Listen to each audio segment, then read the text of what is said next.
Tuhan bekerja selama 6 hari. 6.000 tahun. 2.000 tahun zaman Allah Bapa bekerja sudah lewat. 2.000 tahun zaman Allah Anak bekerja sudah lewat. 2.000 tahun zaman Allah Roh bekerja, ini di zaman gereja.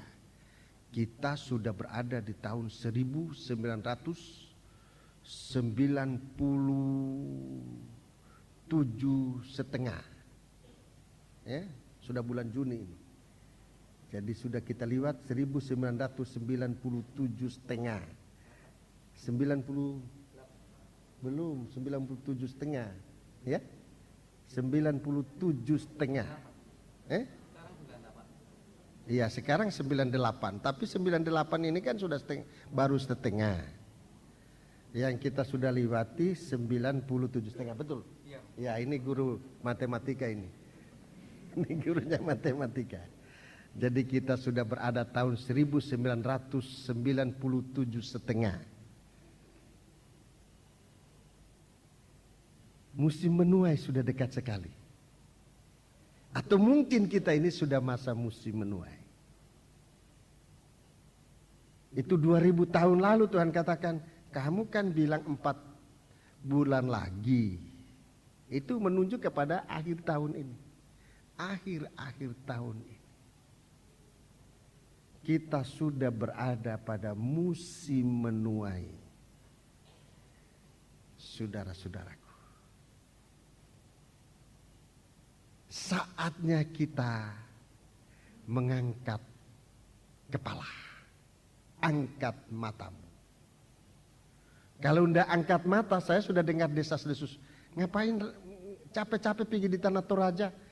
Lebih baik kita bikin di sini aja. Biaya kita ke sana berapa yang paling murah? Buka rahasia boleh? Boleh buka rahasia nanti. Ya, dihitung kurang lebih 300.000 yang paling murah, sudah ditekan-tekan itu. Di hari-hari ini cari 10 rupiah setengah mati. Apalagi 300.000. Eman-eman 10.000. Kalau tunduk kita lihat, wah kepentinganku. Tapi saat ini saat menuai. Menuai dengan begini tidak layak, saudara-saudaraku. Saya tidak ingin menjerat saudara, tidak. Ini bukan suatu propaganda, enggak. Tapi ini berita. Ini berita yang harus kita terima, percaya atau tidak, terserah masing-masing. Tapi saya harus memberitakan, kita sedang diuji. Sikap kita. Sebab dalam penaburan nanti akan diterangkan tentang tuaian ini itu berasal dari penaburan. Dalam penaburan ini saudara-saudara kita sangat harus memperhatikan hal ini. Bagaimana sikap kita sekarang dalam penuaian.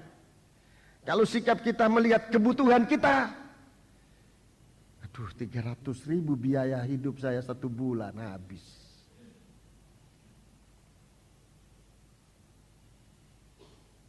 Biaya 1 bulan. Tapi biar kita belajar kepada seorang anak kecil. Di waktu satu kebangunan rohani yang besar. Saudara-saudaraku, di mana Tuhan membiayai kebangunan rohani itu. Bukan dari seorang kaya. Satu kebangunan rohani yang besar. Dihadiri oleh 15.000 orang kurang lebih. Sebab yang dihitung waktu itu hanya 5.000 orang laki-laki.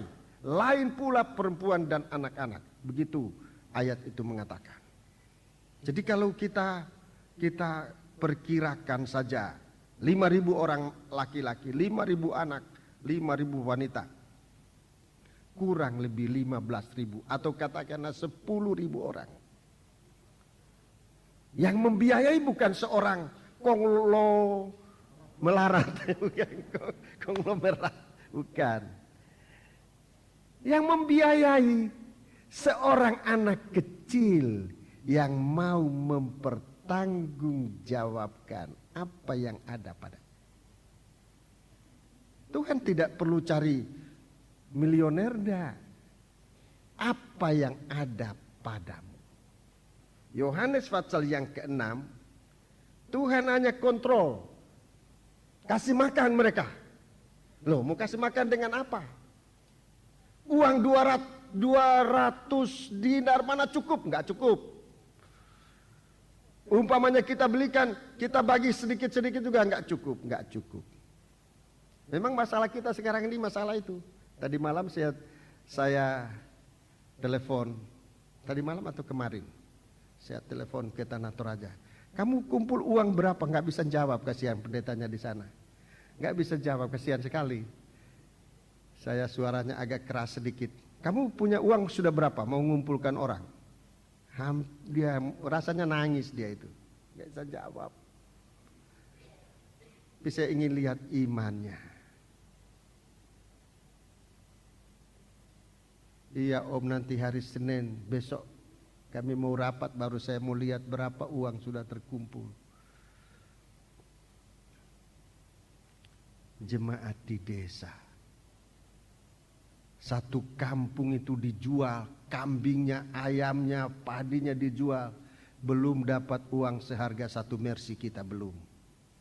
Sudah 1 kampung dijual itu. Biaya berapa?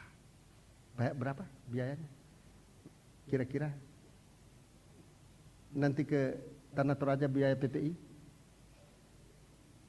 Sudah diperkirakan 20 juta atau 25 juta? 25. Ya, kurang lebih 25 juta. Untuk jemaat di desa itu mengerikan itu. Itu mengerikan. Kalau memang Tuhan minta uang, ya nggak ada uang. Tidak ada uang. Tapi kalau tidak ada uang, apa tidak perlu terjadi kebangunan? Saya mau tanya kepada saudara. Tolong jawab. Kalau nggak ada uang, apa dibatalkan aja kebangunan rohani sementara musim penuaian? Bagaimana? Batalkan aja? Ayo, siapa berani batalkan? Aku sih nggak berani. Alasannya apa? Nggak ada uang. Masuk di akal. Kalau kita batalkan, masuk di akal, ada alasan. Kenapa Anda jadi? Nggak ada uang. Masuk akal. Musim semacam ini. Ayo. Tapi saya mau tanya sekarang, siapa yang berani batalkan? Apa yang ada padamu? Apa yang ada padamu? Kemudian murid-murid, ingat, di sini ada seorang anak kecil hanya punya berapa roti? 5 ketul roti. Tetapi apa gunanya itu untuk sekian banyak orang? Seandainya mereka kumpul, saya dengar berapa, 100.000, ya? Yang terkumpul 100.000? Ya, 100.000. Untuk sekian orang banyak, so ada yang dari negeri Belanda, dari Jerman, dari Surabaya. Saya mudah-mudahan 1.000 orang dari Surabaya ini nanti datang. Mau makan apa dengan 100.000? Coba bayangkan. Makan apa? Dia dibagi kecil sedikit-sedikit, ya nggak cukup. Padahal kita di sana 4 atau 1 minggu kita, 4 hari kah? 1 hari saya lihat di formulir 3 kali makan. Nah, ayo. Batal? Siapa berani batalkan? Apa yang kita harus lakukan sekarang? Seperti sikap anak kecil ini, apa yang ada pada kita ini, itu diserahkan, dipercayakan kepada Tuhan. Apa yang 5 ketul roti ini? Ini kebutuhan anak itu sendiri. Ini bekal dari anak itu sendiri. Dibawa itu bukan untuk dibagi-bagikan, tidak. Yang ada pada anak itu adalah roti untuk dia makan sendiri. Tetapi di musim penuaian, di mana Tuhan melihat begitu banyak, 10.000 kurang lebih lah orang yang datang. Apa ini dipertahankan untuk kepentingan perut sendiri? Seandainya anak ini bertahan, ini untuk saya, tidak ada yang bisa salahkan. Tidak ada. Tidak ada yang bisa salahkan. Sebab dia sudah bijaksana, dia membawa bekal dari rumah untuk dirinya sendiri. Tapi kalau 5 ketul itu dia makan untuk dirinya sendiri, sekali makan mungkin cukup atau mungkin hanya pas-pasan. Sesudah itu tidak ada lagi. Tapi waktu dia serahkan kepada Tuhan, bukan hanya anak itu kenyang, bukan hanya anak itu yang dijamin oleh Tuhan, tapi seluruh anak-anak, seluruh umat itu dijamin oleh, bahkan jaminan itu berkelimpahan sampai pada hari ini.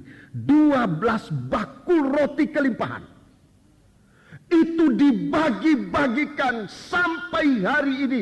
12 bakul itu tidak pernah habis. Apa itu 12 bakul yang kelimpahan? Pengajaran rasul-rasul, roti kehidupan, tidak pernah habis sampai pada hari ini.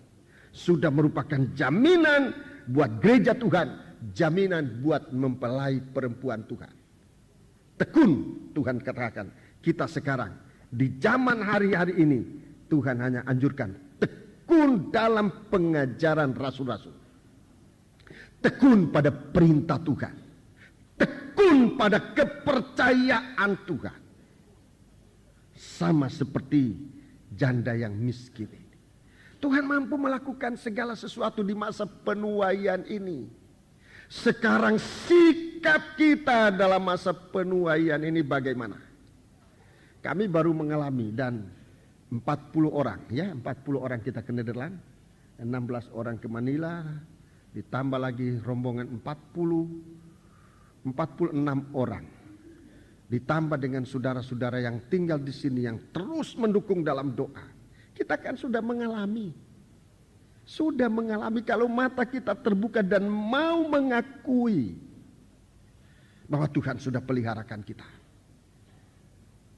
Di saat yang sangat genting waktu itu, saya sampai di Cengkareng, saya melihat orang seperti lautan Hindia, manusia di airport, tidak punya tiket tapi mau berangkat. Coba bayangkan bagaimana paniknya orang waktu itu.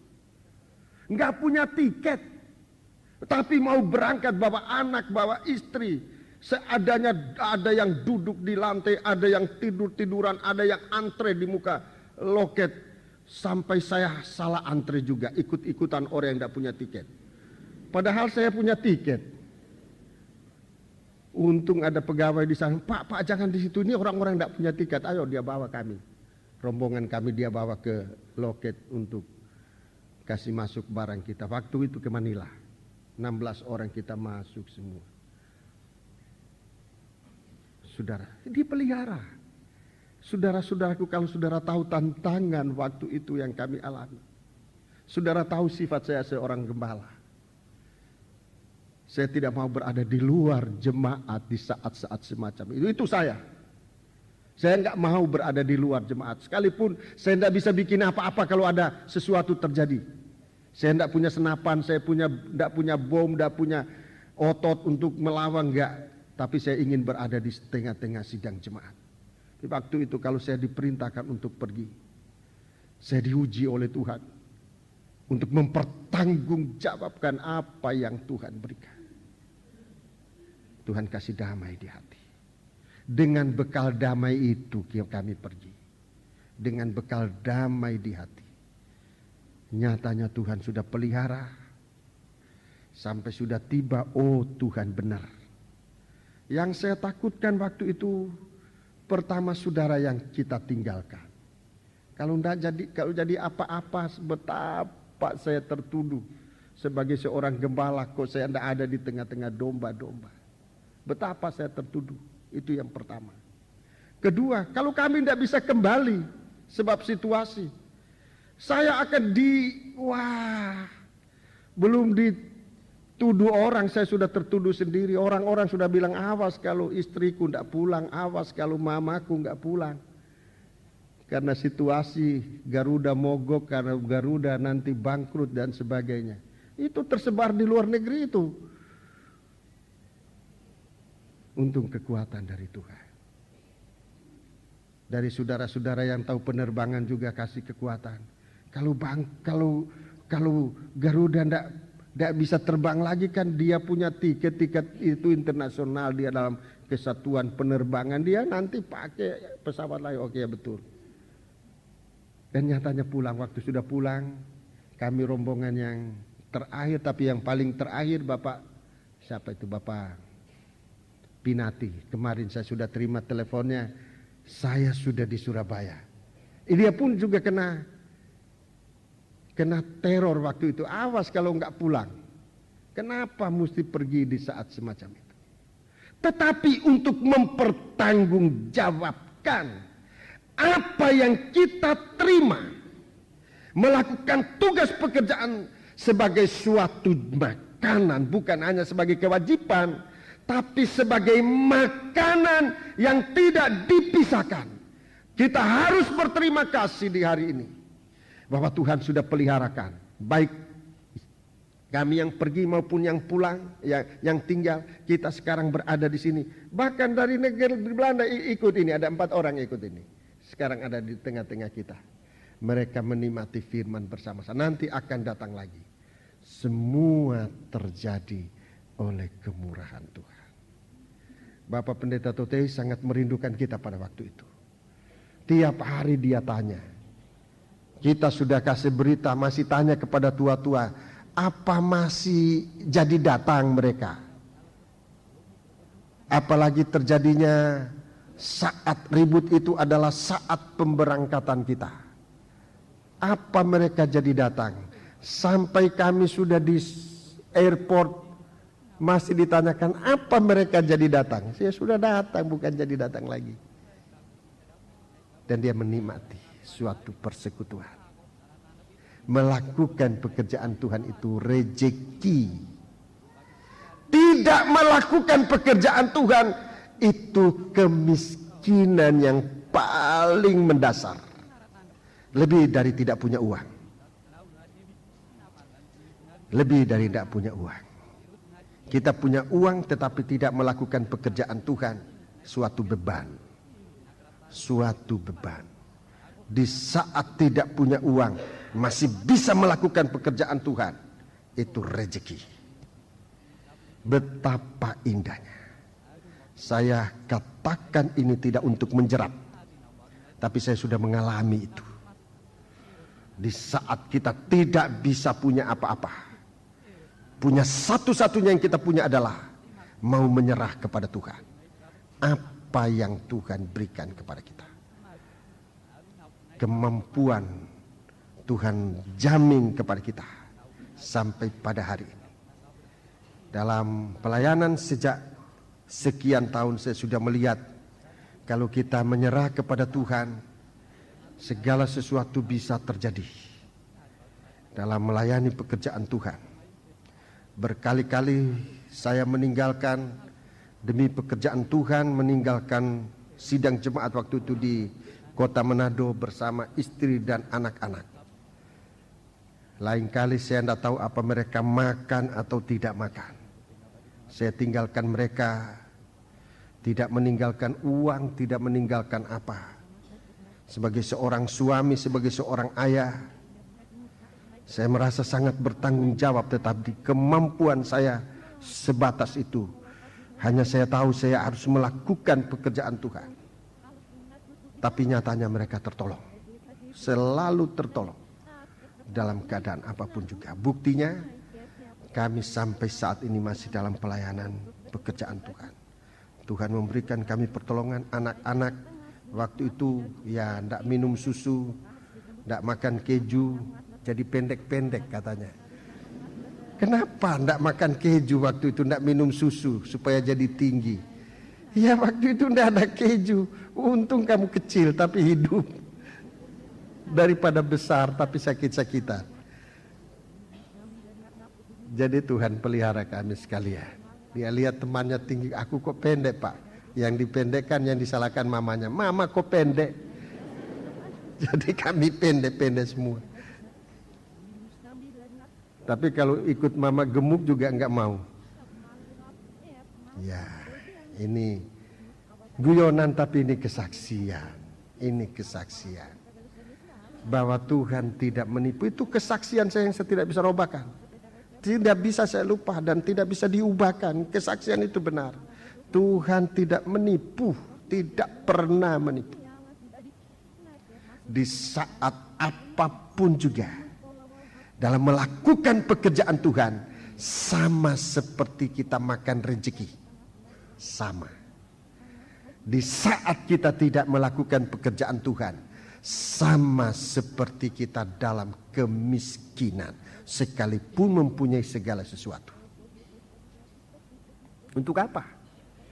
Satu waktu kita tidak membawa di dalam coba tolong ini ayat terakhir, tidak apa-apa ayat terakhir. 1 Timotius pasal 6.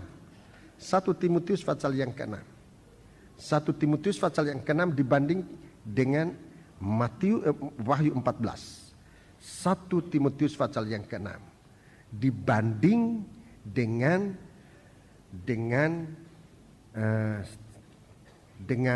Wahyu 14 ayat 13. Tolong baca lebih dahulu 1 Timotius pasal yang ke-6. Bandingkan itu. Coba saudara lihat.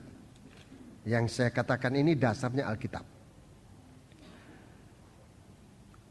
Kita membaca ayat yang ke-7. Sebab kita tidak membawa sesuatu apa ke dalam dunia, dan kita pun tidak dapat membawa apa-apa keluar. Asal ada makanan dan pakaian, cukuplah. Ya, cukuplah. Asal ada makanan dan pakaian, cukuplah. Terima kasih. Jadi ini kalau kita kembali, saudara-saudaraku, apa-apa ini tidak bisa dibawa. Kita tidak bisa bawa. Dikuburkan sampai dikubur ya hancur dikubur, sudah selesai. Nggak ada yang kita bisa bawa. Alkitab ini tidak mungkin salah. Kita datang ke dunia ini tidak bawa apa-apa, kita kembali juga tidak bawa apa-apa. Apa yang harus kita bawa? Wahyu 14 ayat 13. Itu yang banyak kali kita tidak lakukan. Ini yang bisa dibawa. Ayat 13. Dan aku mendengar suara dari surga berkata, tuliskan. Tulis. Berbahagialah orang-orang mati yang mati dalam Tuhan mati sejak sekarang ini. Sejak sekarang ini. Sungguh kata roh. Sungguh kata roh. Supaya mereka boleh beristirahat. Iya, ada istirahat. Dari jerih lelah mereka. Jerih lelah. Segala pekerjaan mereka sudah lakukan. Jerih lelah mereka terus. Karena segala perbuatan mereka. Segala perbuatan mereka menyertai mereka. Ini yang bisa kita bawa. Ini yang dibawa. Ini yang kita tidak mau lakukan. Ini yang kita bisa bawa. Perbuatan baik yang kita lakukan. Ini yang bisa kita bawa. Itu sebabnya tadi saya katakan, kalau kita melakukan sesuatu, kita seperti makan rezeki. Melakukan sesuatu, kepercayaan Tuhan kepada kita, kita makan rezeki kita. Tetapi kalau kita tidak melakukan sesuatu, kita miskin. Sebab apa yang ada yang kita terima di dunia ini, tidak ada satupun yang kita akan bawa. Apa yang kita akan bawa? Ulangi, yang kita bawa apa? Terakhir. Karena segala perbuatan mereka. Segala perbuatan baik. Sebab perbuatan jahat sudah ditutup dengan darah Yesus. Perbuatan baik itu yang kita bawa, menyertai kita sampai kepada Tuhan. Puji Tuhan. Jadi inilah saudaraku, mari kita mau sungguh-sungguh. Saya tidak tahu Tuhan bicara apa dalam hati masing-masing. Kebingungan apa yang ada dalam kita, apalagi di hari-hari ini. Apalagi di hari-hari ini. Kita serba dalam tidak tahu jalan. Tapi beribadahlah kepada Tuhan, ya. Apa yang ditekankan oleh Tuhan di dalam hatimu, lakukan itu. Dan sekarang saya ingin menyampaikan kepada sidang jemaat. Tugas-tugas saudara dalam pekerjaanmu di kantor, di perusahaan. Jangan lepaskan kaitannya dengan melakukan perintah Tuhan. Tuhan tidak larang saudara bekerja di kantor atau berusaha atau di perusahaan. Tuhan tidak larang. Tetapi kaitkan segala sesuatu itu dengan melakukan kehendak Tuhan di dalam rumah tanggamu, di dalam sekolahmu, di dalam usaha pekerjaan, bahkan terutama dalam ibadah dan dalam pelayanan. Tuhan menyertai kita sekalian.